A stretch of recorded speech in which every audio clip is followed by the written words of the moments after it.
So ever since the day I saw the Oris Big Crown pointer date, especially that bronze version, I've always wanted to just do a complete review on the channel. So I just kind of passively threw out the suggestion, if anybody has one, wouldn't mind sending it in for a review, that'd be amazing. And within 24 hours of asking that, somebody in my area had one, gave it to me for review, and allowed me to keep it for over a week. So let's review this 40mm stainless steel version of the Big Crown pointer date.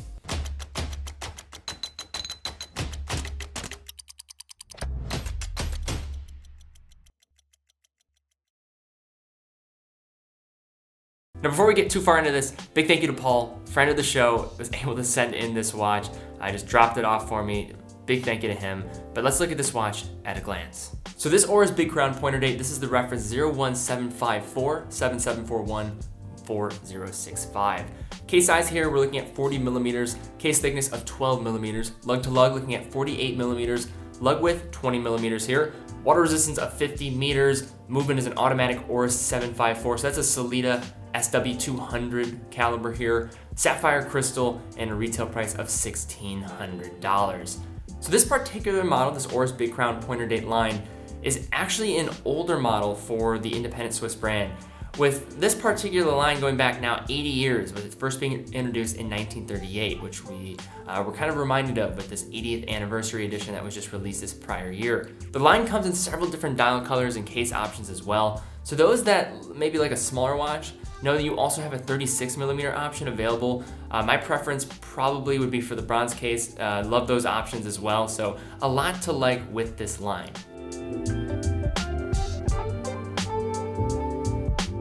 So this watch comes in with a stainless steel 40mm case featuring a double dome sapphire crystal.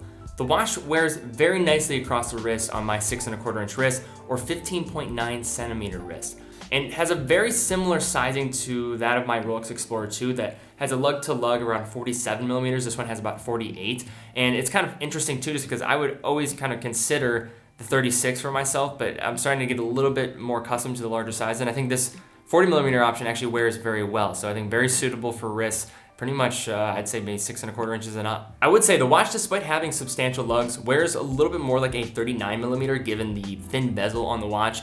It almost has an optical illusion type effect that it is a characteristic that I personally love in watches that really help bring out the dial. My Junghans Maxwell chronoscope comes to mind when thinking about this. It's a very thin bezel, but just so we don't cruise by here without giving more praise to this bezel, it seriously is beautiful. Probably one of the best aspects of this watch, with a coin edge finish that once raised from the case really catches the eye. The coin edge style is also matched on the case back with very similar grooves on the back of the case. And then in addition, a beautiful 7mm crown, hence the name Big Crown here, that also has some ridging and threading within it that I think does kind of match this overall style that we see with the bezel. So this particular reference here features a bluish gray dial featuring Arabic hour numerals, a railway style minute track with the date being displayed on the outermost part of the dial. The watch, with the use of the typography apart from the logo, does give off a cool retro look. I just love the Arabic numerals on this watch as well, especially that rounded 4 numeral, looks fantastic. At the center of the watch we have 4 hands, so a basic steel second hand with a small counterweight, cathedral hour and minute hands here that look fantastic and I think work really well with that retro design and are very well lit in the dark. And just to show how this one lights up in the dark for a lume shot, you can see the numerals also feature lume, as well as markings around the outside of the dial to help with better orientation and really judging that time. However, as the name would suggest, we have a pointer date here. So in other words, a watch that will display the date a bit unconventionally compared to the traditional date aperture that we see on many watches. But instead here, what we have is the use of an additional hand on the watch that points to the date that is displayed on the outside of the dial. This pointer date hand is the longest of the 4 and is tipped with a red triangular marker at the end to help with the ease of quickly identifying the date. To operate this watch, unscrew the crown and pull it to the first position. And then by rotating the crown clockwise, you can adjust the date hand. And then by pulling to the last position, you can adjust the time. And then once this watch reaches 12 o'clock, this is gonna be a snapping kind of date function, so it'll just jump right to the next. It's not really much of a gradual thing, so it's kind of cool to see that action take place. So now for the movement. When looking through the mineral glass on the case back, you will find an automatic Oris 754. So this is a modified SW201 movement. So Seleda's answer really to the ETA 2824.